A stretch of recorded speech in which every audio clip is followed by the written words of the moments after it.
दोस्तों आपको हमारी ऐप विष्णु इकोनॉमिक्स स्कूल पर इकोनॉमिक्स से रिलेटेड 250 कोर्सेज मिलेंगे जो कि डिफरेंट यूनिवर्सिटी के इकोनॉमिक्स ऑनर्स और एम इकोनॉमिक्स के कोर्स सिलेबस के अकॉर्डिंग है।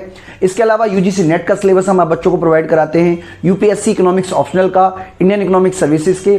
इसके अलावा डिफरेंट स्टेट बोर्ड में पीजीडी इकोनॉमिक्स की जो वैकेंसी निकलती है उनके भी हम सिलेबस प्रोवाइड कराते हैं। तो ये सारे के सारे कोर्स आपको हमारी ऐप विष्णु इकोनॉमिक्स स्कूल में मिलेंगे। दोस्तों इस वीडियो में हम आप बच्चों से डिस्कस करेंगे भारत सरकार की विनिवेश नीति के बारे में। तो बच्चों विनिवेश क्या होता है पहले आप वो समझ लीजिए। देखिए निवेश का मतलब होता है किसी भी कंपनी को शुरू करना, और विनिवेश का मतलब है जो कंपनी आपने किसी और जमाने में शुरू की थी उसको आप बेच रहे हो। तो जैसा कि हम जानते हैं कि भारत जब आज़ाद हुआ तो भारत ने एक तरीके से समाजवादी अर्थव्यवस्था की तरफ झुकाव रहा, और औद्योगिक नीति अगर आप देखोगे भारत की स्टार्टिंग की, चाहे वो 1948 की हो, 56 की हो, भारत में जो विशेष ध्यान दिया गया वो दिया गया औद्योगिकरण पर, यानी कि भारी उद्योगों के विकास पर। तो निजी क्षेत्र के पास इतनी संपत्ति थी नहीं कि वो एक तरीके से आप कह सकते हो कि इन्वेस्टमेंट कर सकें, इसलिए जितनी भी अन्यतर उद्योग देखे गए वहाँ पे सरकार ने ही इन्वेस्टमेंट किया, यानी कि सरकार ने सार्वजनिक क्षेत्र के सृजन का प्रारंभ से ही स्टार्ट कर दिया। इसके अलावा सरकार ने एक और पॉलिसी अपनाई, वो है राष्ट्रीयकरण की, यानी कि सरकार ने ऐसी तमाम कंपनियों को खरीद लिया जो कि पहले निजी क्षेत्र द्वारा चलाई जा रही थी। इस तरीके से अगर हम देखें तो भारत सरकार के पास बहुत सारी कंपनियां हैं जिनका मालिकाना हक भारत सरकार के पास है। अब उनमें से कुछ कंपनियों में सरकार अपनी हिस्सेदारी बेच रही है।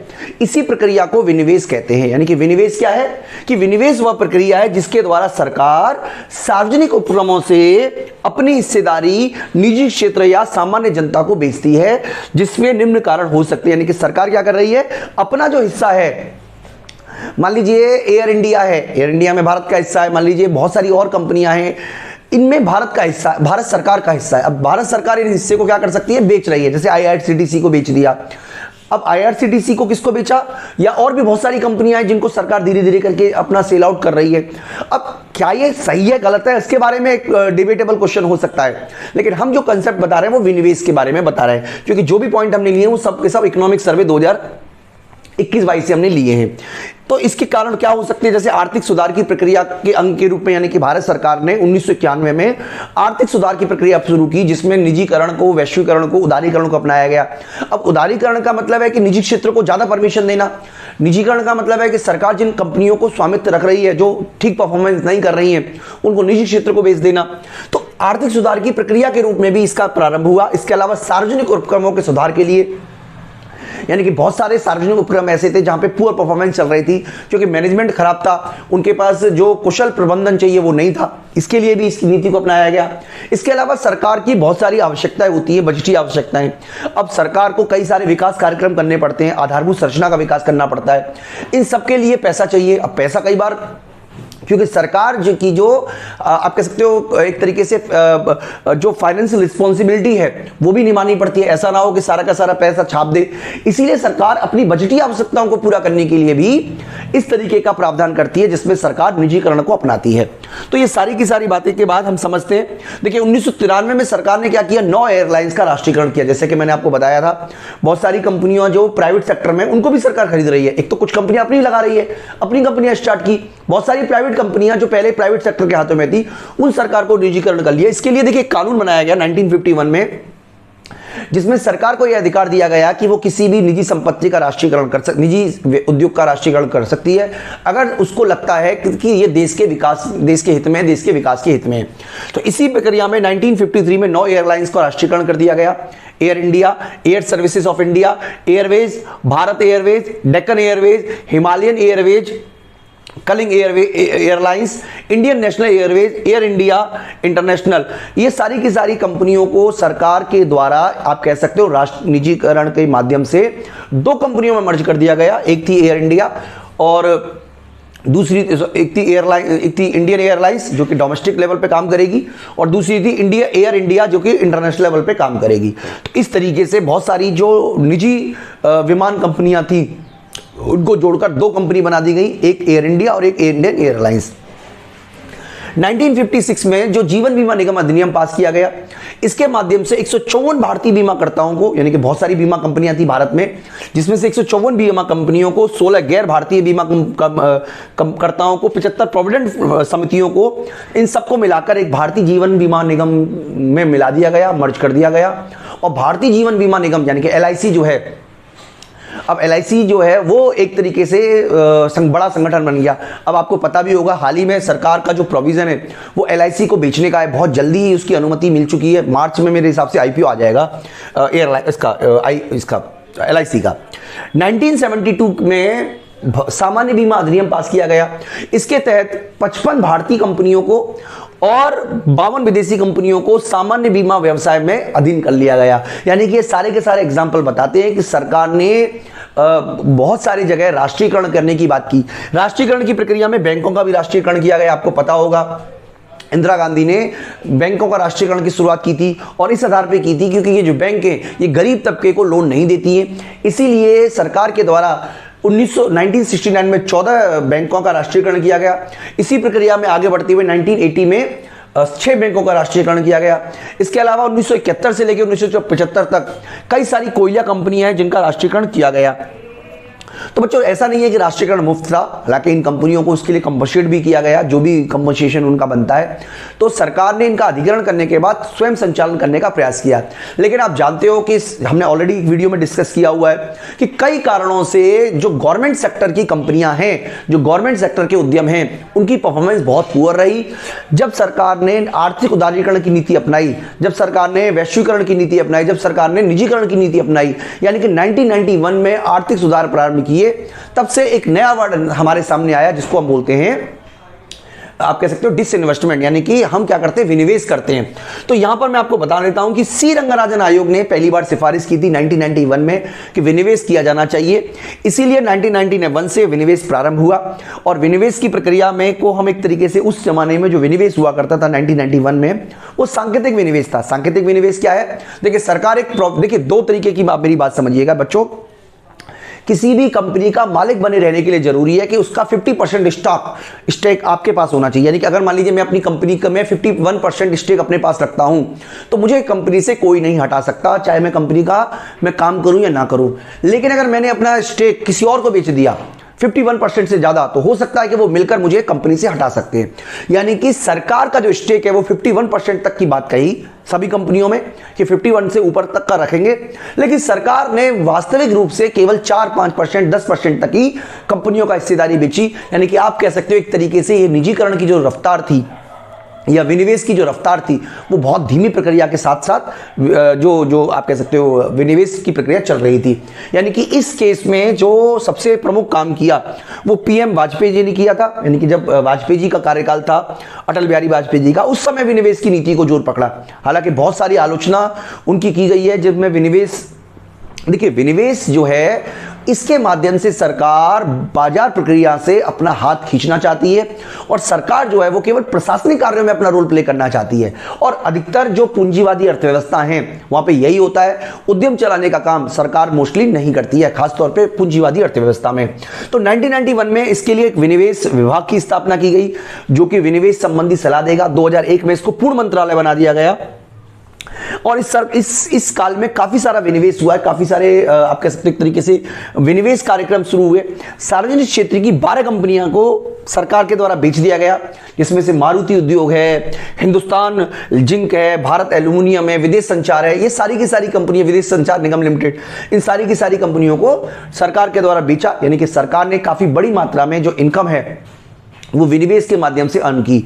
लेकिन जब दोबारा से यूपीए की सरकार आई, यूपीए की सरकार में जब पहली बार प्रधानमंत्री बने थे मनमोहन सिंह, उन्होंने इस तरीके की जो प्रक्रिया है जो अटल बिहारी सरकार में चल रही थी विनिवेश की प्रक्रिया, उसको ब्रेक लगा दिया, और सरकार ने वही पॉलिसी यूज की जो 1991 में यूज की थी। यानी कि जो आंशिक विनिवेश की बात हम कर रहे थे, टोकन विनिवेश की बात हम कर रहे थे। या सांकेतिक विनिवेश की बात कर रहे थे। तो इस काल में जो विनिवेश की जो प्रक्रिया है 2004 से लेकर 2014 तक काफी सुस्त रही, ज्यादा विनिवेश से सरकार ने पैसे की उगाही नहीं की। इसके अलावा 2014 में जब पुनः एनडीए की सरकार आई, यानी कि एनडीए मतलब इस समय जो सरकार बनी वो मोदी सरकार बनी, तो मोदी सरकार ने विनिवेश पर विशेष ध्यान देने की बात सोची और बड़ी मात्रा में बहुत बड़ी कंपनियों का विनिवेश की प्रक्रिया शुरू कर दी। अब 2014 की बात करें तो पुनः एनडीए सरकार के कार्यकाल में विनिवेश ने जोर पकड़ा। 2014 के बाद Hindustan petroleum corporation limited, rural electrification corporation limited, इसके अलावा डीसीआईएल, एचएससीसी, एनपीसीसी, टीएचडीसी और north eastern electronic power corporation limited, इन तमाम तरीके की कंपनियों को बेच दिया गया। इसके अलावा सार्वजनिक उपक्रमों में भी सरकार ने अपनी हिस्सेदारी बेची है। आईआरसीटी, हुडको, Cochin shipyard limited, general insurance corporation, RailTel, ये सारी की सारी कंपनियां आपको स्टॉक एक्सचेंज में मिल जाएंगी। अगर आप चाहते हो आईआरसीटी में पैसा लगाना, रेलटेल में पैसा लगाना, यानी कि तमाम तरीके की सरकारी कंपनियों को सरकार ने स्टॉक एक्सचेंज में सफलतापूर्वक रजिस्टर कराया।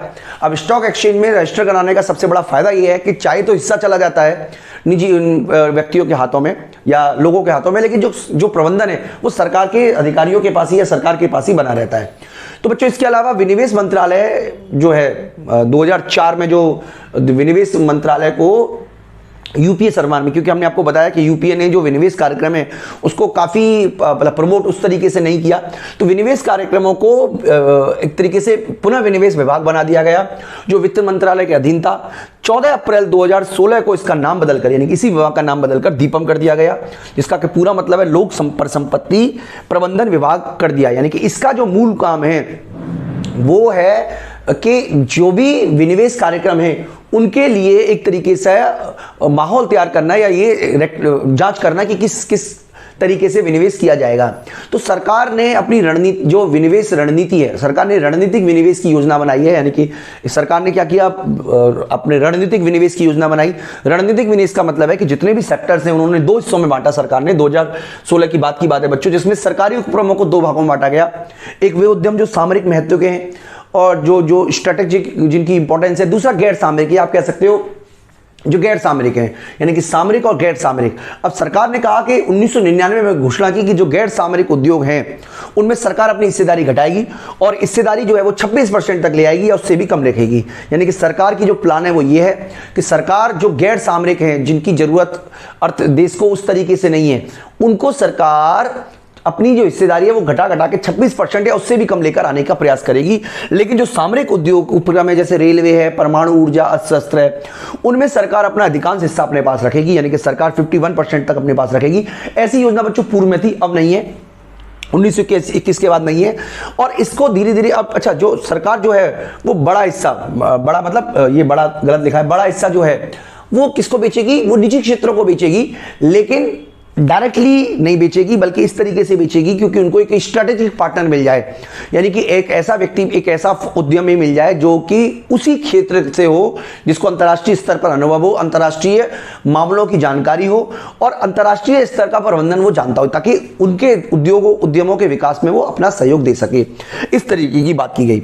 अब 2016 में जो औद्योगिक नीति घोषणा की, उसमें देखिए कुछ प्रोविजन किए गए।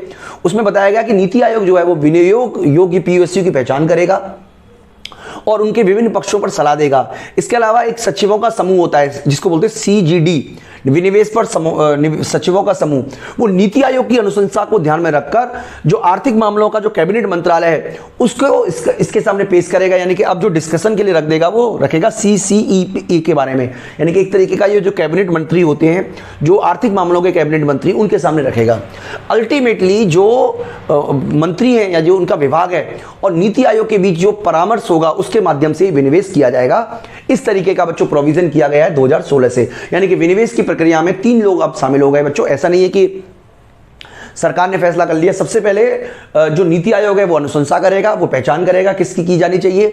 नीति आयोग जो है वो विनिवेश के सचिवों के साथ बैठक करेगा और जो भी उसके प्रोविजन से उनको फाइनलाइज करेगा। उसके बाद कैबिनेट मंत्री के पास जाएगा, कैबिनेट मंत्री आपस में डिस्कस करके फिर उसके बाद कैबिनेट मंत्री और जो आप कह सकते हो नीति आयोग है वो अल्टीमेटली फैसला लेंगे कि किस टर्म एंड कंडीशन पर कितनी मात्रा में विनिवेश करना देश के हित में है। इसके अलावा बच्चों ये भी समझना पड़ेगा कि आत्मनिर्भर भारत देखिए जो शुरू हुआ है भारत में आत्मनिर्भर भारत के लिए न्यू पब्लिक सेक्टर इंफ्रास्ट्रक्चर नीति को 4 फरवरी 2021 को अधिसूचित कर दिया गया है। यानी कि 4 फरवरी 2021 में जो नीति आई है उसके तहत अब क्या किया जाएगा, इसमें सार्वजनिक क्षेत्र के उद्यमों को 2 भागों में बांटा गया है। एक तो वो जो सामरिक हैं और दूसरा जो है वो गैर मतलब एक तो सामरिक और दूसरा गैर रणनीतिक क्षेत्र। देखिए मैं आपको यहां पे बता देता हूं, एक तो सामरिक और दूसरा है गैर रणनीतिक। तो इन 2 क्षेत्रों में बांटे जाने की बात की गई है।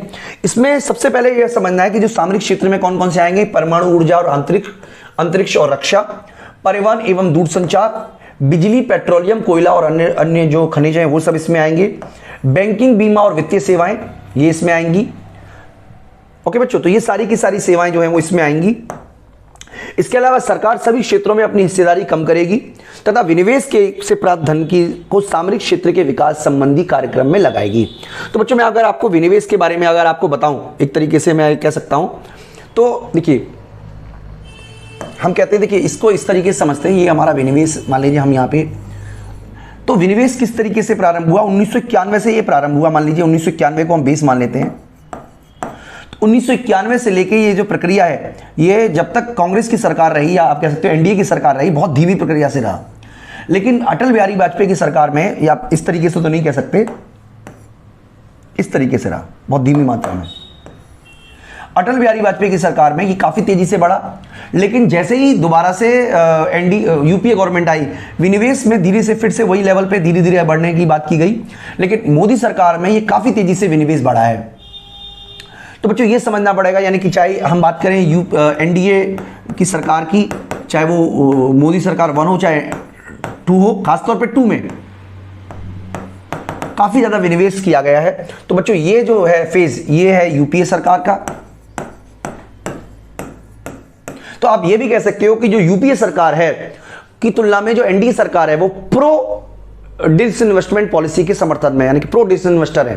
तो ये जो तरीके हैं, ये बच्चों हमने डिस्कस किया, आपको डिफरेंट तरीके से हमने बताने की कोशिश की।